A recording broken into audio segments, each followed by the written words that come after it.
안녕하세요. 한겨레 21 기자 정은주입니다.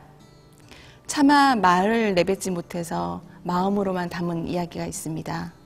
그래서 선뜻 출연 요청을 하기가 어려웠습니다. 평범하게 살아가던 한 아버지가 세월호 참사로 막내 아들을 잃고 이제 유가족이라는 이름으로 살아가고 있습니다. 단원고등학교 2학년 8반 고 이승현 군의 아버지 이호진님의 이야기인데요. 지난 8월 한국을 방한한 프란체스코 교황에게 세례를 받고 이호진 프란체스코로 제2의 삶을 살고 계십니다. 오늘 한겨레 담에서는 그를 초대했습니다. 지금 만나보시죠. 내 텅 빈 방 안에 가득한데 이렇게 홀로 누워 전정을 보니 눈앞에 글썽이는 너의 모습 잊으려 돌아 누운 내 눈가에 말없이 흐르는 이슬방울들 지나간 시간은 추억 속에 묻히면 그만인 것을 나는 왜 이렇게 긴 밤을 또 잊지 못해 새울까. 네, 반갑습니다. 예, 안녕하세요. 네, 안녕하세요. 반갑습니다. 저희 시청자들한테 먼저 인사 한번 해주시죠. 소개도 해주시고. 안녕하십니까. 이호진 프란치스코입니다. 여러분들 모두 언제나 항상 행복하시기를 간절히 빕니다. 생각해보니까 참 많은 일들이 올해 있었던 것 같아요. 도보순례도 38일간 걸으신 것도 끝냈고 또 교황님도 만나 뵈셨고요. 요즘은 어떻게 지내세요? 요즘은 이제 그동안 그 순례길을 통해서 이제 가졌던 그 새로운 인연들에 대해서 이제 그런 분들이 이제 자리를 많이 마련을 해 주시고요. 그리고 무엇보다 이제 가장 중요한 게 비록 이제 특별법 수사기소권이 이제 물 건너는 같지만은 그래도 유족이기 때문에 그 부분을 포기할 수는 없는 입장이거든요. 그래서 신부님이나 수녀님들이 이제 자리를 마련을 해 주시면 거리 제한 두지 않고 달려가서 이제 그 부분에 대해서 얘기하고 그렇게 보냅니다. 당분간은 이런 식의 생활이 계속될 것 같아요. 저 아직도 여전히 기류에 계신 거네요. 예, 아직도 그렇습니다. 우리가 이제 도보순례를 38일간 했었죠. 그래서 안산 단원고에서 출발을 해가지고 진도 팽목항까지 걸어갔다가 또 팽목항에서 다시 대전 월드컵 경기장까지 올라오는 여정이었는데 특히 마지막 이제 8월 14일 날 대전 유성성당에서 했던 작은 음악회가 있었잖아요. 그때 그 작은 음악회 때 마지막 곡으로 님을 위한 행진곡을 다 같이 부르는 순간이 있었는데 그 순간 정말 많이 우셨어요. 되게 서럽게. 예, 왜 그렇게 눈물이 났을까요? 님을 위한 행진곡은 이제 처음에 그게 비공개적으로 만들어졌어요. 농가에서 만들어져서 그렇게 입에서 입으로 전해짐에도 불구하고 그렇게 많이 퍼졌단 말이에요. 근데 세월호가 지금 묻히고 있는 그 상태인데 그때 그 곡을 부를 때 언젠가는 님을 위한 행진곡처럼 세월호의 진실과 진상 규명이 시기는 좀 늦을지 몰라도 전국적으로 이렇게 퍼질 날이 있을 거다. 이제 그러면은 승현이도 조금은 좀 밝게 더 웃지 않을까 하는 그런 생각이 이제 제가 스쳐갔었어요. 그래서 눈물이 쏟아졌던 게 그게 가장 주된 원인이고 그리고 두 번째는 이 노래가 끝나면 같이 걸었던 그 많은 분들, 그분들하고 이제는 헤어져야 되는구나 하는 그런 아쉬움이 막 밀물처럼 밀려왔었어요, 그때. 그래서 상당히 그 순간이 슬펐던 것 같아요. 그래서 제가 아마 눈물을 참지 못했던 것 같아요. 그 걸으면서 참 많은 생각들을 하셨잖아요. 그 가장 이렇게 마음속에 지니고 있었던 생각? 그건 어떤 게 있으셨나요? 이제 팽목항 도착하기 전까지 지니고 있었던 생각은 빨리 모든 일이 조속히 이제 해결됐으면 좋겠다는 생각은 누구나 갖고 있었고 초기에 다리 부상이 좀 유별났던 그런 경우가 있었기 때문에 어떻게 해서든지 팽목항까지는 내가 가야 된다 하는 그 생각이 상당히 그 억압감으로 다가왔어요. 그래서 상당히 그게 큰 짐이었어요. 그러면 이제 대전으로 이제 교황님을 만나러 올라오는 길은 어떤 생각이 또 드셨어요? 팽목에서 대전으로 출발할 때부터 또다시 이제 가셨던 분들이 되돌아오셔가지고 힘을 보태주신 거는 예, 그거는 정말로 빼놓으면 안 될 것 같아요. 그러면서 다시 기운도 났고 그래서 대전 월드컵 경기장까지는 참 그렇게 큰 어려움 없이 무사히 갈 수 있었던 것 같은데 그때 제가 이제 느낀 것이 아 정말 바르고 이 고등길을 가면은 곳곳에 친구들이 이렇게 많이 있구나. 그리고 이거는 정말로 주님이 정말로 이거는 살펴주시는구나. 그렇지 않으면은 내가 지금 56인데 그 900kg 그게 결코 쉬운 게 아니거든요. 아무리 많이 도와주셔도 그거를 무사히 끝내고 아직까지 몸살이 안 왔어요.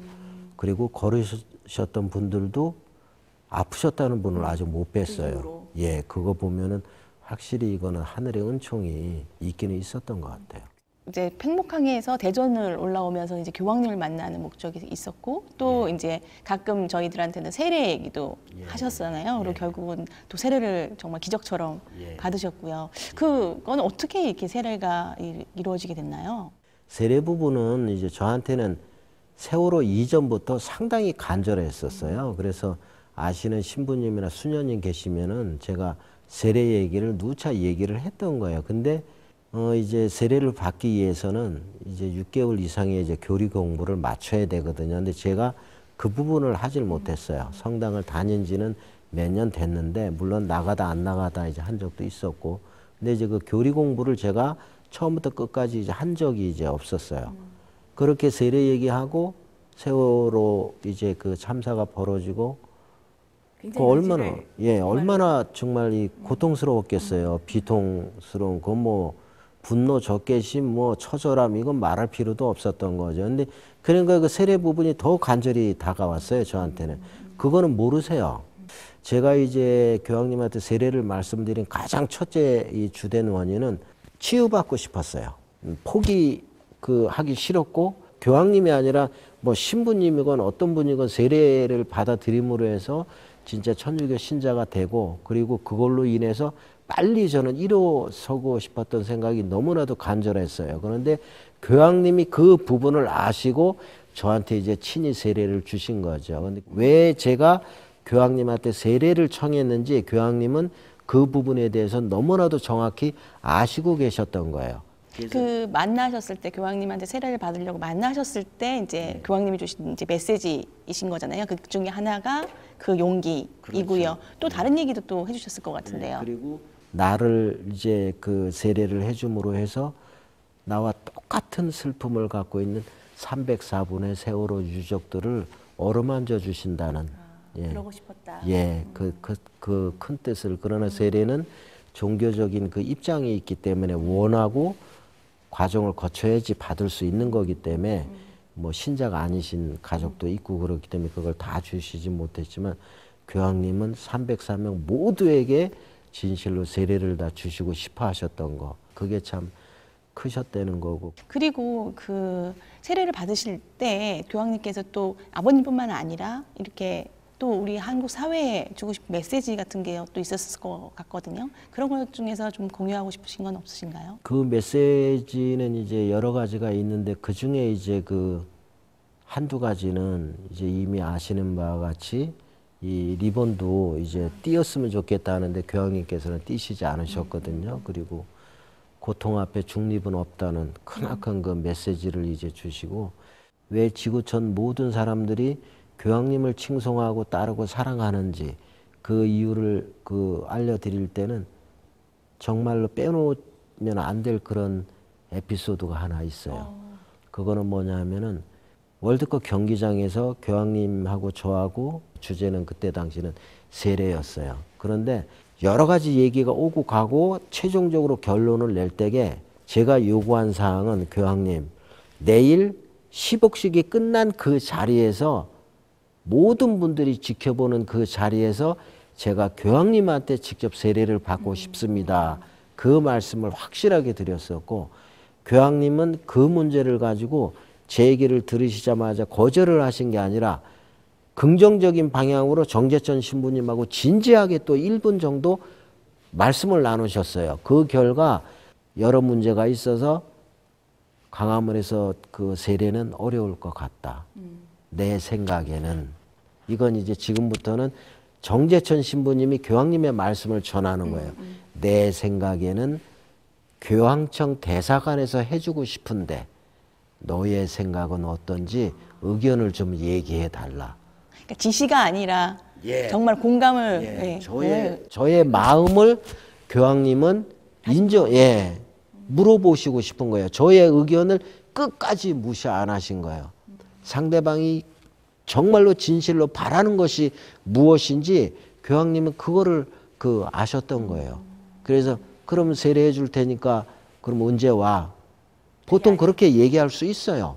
그래도 감지덕지예요. 세례를 받는 쪽에서는. 그거는 뭐 교황님도 말씀하셨지만 분명히 천주교 역사 2000년사에 앞으로도 없고 처음이자 마지막이라고 분명히 말씀하셨어요. 그렇기 때문에 제가 그 역사적 의미는 크게 알고 있는데 그럼에도 불구하고 교황님은 마지막까지 그렇게 말씀하신 거예요. 저의 의향을 물으신 거예요. 천주교의 최고 지도자가 신자도 안 된 예비 신자한테 의견을 묻고 그 뜻을 이렇게 받아주신다는 것은 있을 수 없는 일이죠. 그 듣는 능력, 그리고 공감하는 능력, 그렇죠. 예. 상대방이 어떻게 생각하는지를 먼저 헤아리는 능력, 그렇죠. 굉장히 감동적이네요. 교황님이 마지막까지 섬세하게 이렇게 배려해 주시고 살펴주시는 그 부분의 그 은혜에 대해서 제가 감동의 눈물을 흘렸었어요. 그거는 절대로 제가 못 잊을 거예요, 아마. 흔히 얘기하는 에어포켓이 있었는지 없었는지 모르지만은 그 안에 서가지고 엄마 아빠를 찾았을 것이고 살려달라고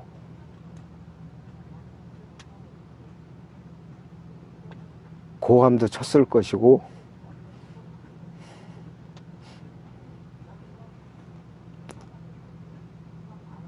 마지막 숨을 거둘 때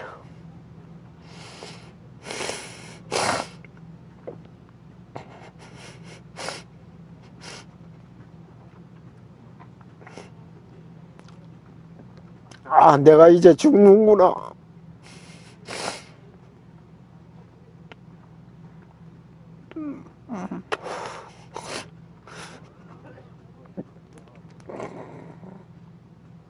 내가 이제 죽는구나.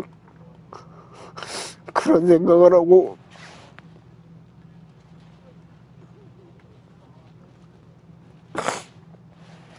아이들이 눈을 감았을 텐데 그런 거를 다 알고 있으면서도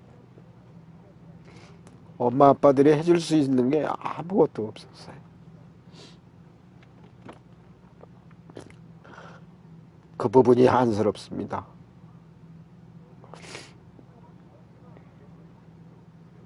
평생 가지고 가야 될 텐데 그 부분이 너무 한스러워요. 사실 이제 출발점은 이제 팽목항 4월 16일이 아닌가 싶어요. 그렇죠. 사실은 4월 16일 그 날로 사실 이호진이라는 분의 인생이 완전히 이제 달라져 있는데요. 그날을 한번 돌아가 보면 그때 가장 힘들었던 게 뭐였나요? 초기에는 힘이 든 건지 아닌 건지 그것이 사실 몰랐어요. 모르고 상황 판단 자체가 우선 안 됐으니까요. 그리고 그런 상태에서 이제 하루 이틀 이렇게 시간이 갔잖아요. 상황 판단이 안 됐다는 건 너무 이해할 수 없는, 아니면 믿을 수 없는. 모든 것들이 믿을 수가 없는 거예요. 어떻게 나라라고 국가라고 하는 그런 나라에서 이런 일이 벌어질 수가 있고 이런 식의 결과가 어떻게 나올 수 있지? 거기에 대한 어떤 개념이 쓰질 않았어요. 그걸 이해할 수가 없는. 그렇기 때문에 슬픈지도 뭐 분노했는지도 그런 것도 사실 잘 모를 정도로, 그러나 그게 하루 이틀 3일 이렇게 지나면서 스스로 이제 그거를 받아들이게 되고 정리를 하게 되고 새로운 개념이 쓰고 그러면서 이제 서서히 올라왔던 게 분노심, 적개심, 그다음에 그동안 긍정적이고 합리적인 어떤 그런 판단이 순식간에 막 바뀌는 거예요. 그러니까 심할 때는 막 살아 움직이는 모든 것들은 다 죽여버리고 싶은 그런 막 살기도 띄고 그거는 뭐 분명했었거든요. 승현이가 며칠 만에 나왔죠? 정확히 보름 만에 네, 나왔어요. 15일 보름 만에. 이제 15일 보름 만에. 언뜻 그런 얘기 하신 적 있으세요? 만나야겠다라는 생각과 마지막 순간에 아니었으면 좋겠다는 생각이 교차했다. 언제 이제 생각을 하고 이제 해도 가슴이 아플 수밖에 없고, 그리고 참 승현이를 회상하는 데 있어서 가장 생각하기 싫은 그 부분인데, 이제 날짜가 이제 지나면서는 이제 확인이 필요했어요. 이렇게 왜 그러냐면 애기들이 조금씩 이제 본 모습하고 틀리게 이제 올라왔기 때문에 확인이 필요했었는데, 저도 몇 번 봤어요. 몇 번 봤는데 뭐 아이들이기 때문에 옷이 교복 빼놓고는 비슷하죠. 뭐 예, 선호하는 메이크업도 비슷하고 그래 놓으니까 이제 메모가 사전에 이렇게 전달이 돼요. 그래도 이 옷 같기도 하고, 신장도 뭐 한 70이라 그러고 남자라 그러고, 그러면 이것도 비슷한 거 같고, 그러면 이렇게 본단 말이에요. 예, 어쩔 수 없이 보는 순간이 있는데, 이제 그때 든 생각이 승현이가 맞아야 되고 빨리 승현이를 수습을 해야 되는데, 순간적으로 이 승현이가 아니었으면 좋겠다, 막 이런 생각이 막 들어요. 그러니까 그게 정신적으로 이제 그 현실을 인정하기 어려운 아마 아비의 마음이라 그래야 되나. 승현이를 만나면 정말 인정을 안 할 수가 없으니까. 예, 그러니까 그러한 부분이 한 며칠 됐던 것 같아요. 그래서 몇 번 그런 그 생각이 들었어요. 보면은 우리 승현이었으면 좋겠다, 이게 아니고 그냥 승현이 아니었으면 좋겠다, 그런 생각이 들어요. 장례식을 이제 안산에서 치르시고 그리고 나서는 어떻게 지내셨어요? 네, 안산에서 이제 그 장례 치르고 이제 승현이 집으로 이제 데리고 왔었죠. 집으로 데려오셨죠. 예, 집으로 데리고 와서 이제 놓고는, 그리고는 이제 진도와 이제 대한문을 번갈아 왔다 갔다 하면서 제가 신앙인으로서 아마 살았던 것 같아요. 신앙이 그때 없었으면 조금 힘들었을 것 같아요. 더 간절하게 이제 신부님과 수녀님을 만나면서 더 간절하게 예, 얘기하고 신부를 싶었고, 만나면서. 그 외에는 딴 데는 제가 간 적이 없었어요. 제 개인 생각이지만 세례를 받고 안 받고 그게 아니고, 자기가 정말 처절하고 어렵고 힘들 때 그것을 누구한테 기대느냐, 그 기대는 당사자가 그것이 주님이었고 그게 하나님이었다 그러면 그때부터 그거는 신자라고 얘기해도 틀림없어요. 저는 너무 간절하게 이제 그때부터 몸을 기대했고, 수녀님, 신부님 아니고서는 제가 얘기한 사람이 없어요. 예, 그렇게 이제 그 시간을 보내다가 못 견디겠더라고요. 도저히 막 가슴 터질 것 같고, 이래서는 안 되겠다 해서 하신 게 이제 도보순례 예, 기획이셨잖아요. 두 아버지가 걷고 나서 단원고 학생들도 걷고, 그리고 다른 유가족분들도 걷고 그렇게 됐어요. 그래서 사실은 걷는 거에 가장 첫 번째는 두 아버지께서 하신 거였는데요. 걷겠다는 생각을 어떻게 처음에 기획하게 되셨나요? 걷자고 했을 때 제가 제일 먼저 얘기를 한 사람이 제 딸이었어요. 걷고 싶다. 예, 아빠가 그렇게 해서 걸을 거다. 아름이 너는 어떻게 생각하느냐. 그래, 아빠가 걸으면 나도 당연히 갈래. 예, 첫마디로 이제 아름인 큰딸은 그렇게 얘기했었고, 저 혼자 걷는 것보다는 그래도 같은 그 처지에 놓인 아픈 유족들하고 같이 하는 것도 좋겠다 싶어서 같이 하셨던 이제 웅기 아버님 김학일 씨, 예, 사반 아빠, 그분이 이제 계셨고, 세월호 그 이후에 맺어진 모든 인연들은 우연인 것 같으면서도 그것을 그 내면을 들여다 보면 우연이 아닌 것 같은 운명적으로 맺어진 그런 느낌을 제가 참 많이 받았어요. 그래서 정말 그 걸으면서, 걷지 않았으면 몰랐을 그 수많은 사람들을 걸으면서도 알게 된 거잖아요. 예.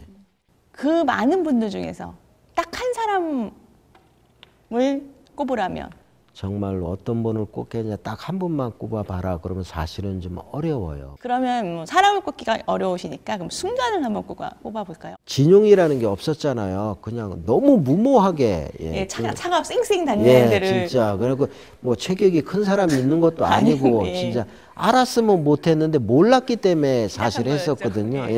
예. 그렇게 해서 이제 위험한 순간도 사실 이제 있었고 그런데 아산 방조제를 지나갈 때 제가 이제 뒤쪽이 어떻게 되는지 몰라서 앞에서 저는 걸었기 때문에 뒤를 자주 이렇게 돌아다 봤어요. 그런데 어느 순간 뒤를 돌아다 보는데 뒤에 경찰차가 딱 와 있을 그 순간이 있었어요.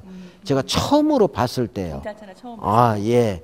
그때 제가 상당히 짠했거든요. 짠하고 아마 이슬도 좀 맺혔던 적이 있는데 그 경찰차가 올 수 있게끔 해주신 자매님이 계신데 전화하신 분이 계시죠? 네, 그분이 바로 황수진님이세요. 그래서 그분하고 그 처음으로 오셔갖고 저희 그 후미 경계를 해주신 그분 성함이 박노식 선생이심인데 영화배우 이름하고 똑같아요. 그분들 잊지 못하시고요.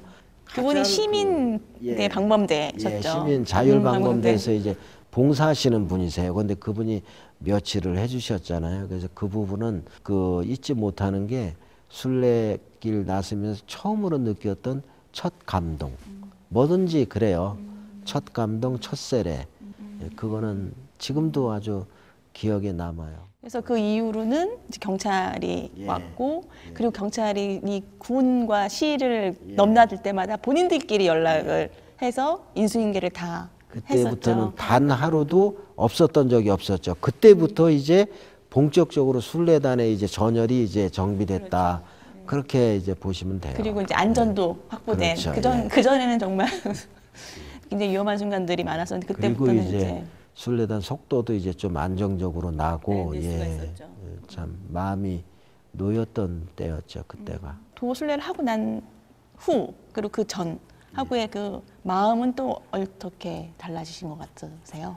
이제 도보 순례 이제 거의 끝났을 때는 사실 기분 별로 안 좋았어요. 왜 그러냐면 그때는 도보 순례를 하는 동안에 우리가 이렇게 걷고 최고 피해자인 우리 유족이 이 힘든 살인적인 이 행군을 시작해서 할 때에 정말로 세상은 조금이라도 전 돌아올 줄 알았어요. 그리고 울림을 주고 싶었고 이제 도보 이제 그 완료되기 이제 그쯤에 희생자도 한 명뿐이 이제 만나지 못했고 그리고 이제 기대되던 특별법은 말아먹었고 하는 이제 그런 소식들이 들릴 때는 힘이 상당히 빠졌죠. 그래서 아 걸었던 걸음이 너무 무의미한 것 같다는 그런 생각도 이제 들었지만은 지금은 이제 그나마 그렇게 900km를 304명의 희생자들한테 바쳤기 때문에 내가 그나마 지금 이 정도 돼 있지 않나 하는 그런 생각도 들고요. 그 길을 함께한 수많은 분들의 그 사랑과 그 우정은 지금까지도 가슴에 있기 때문에 그거는 참 잘 된 것 같아요. 예, 자랑하고 싶어요, 그분들. 세월호 그 900km를 같이 걸으셨던 그 많은 분들 전부 다 자랑하고 싶은 거는 너무 사실입니다.